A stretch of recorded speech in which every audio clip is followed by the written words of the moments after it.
Okay guys, sound check na yung ano natin, yung DIY speaker. Ayan.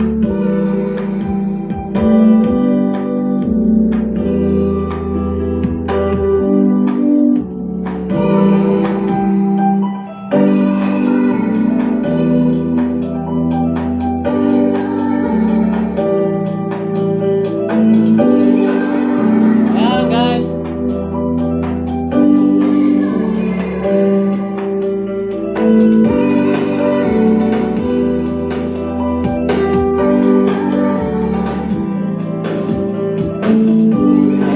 Ito na guys, yung DIY speaker box natin.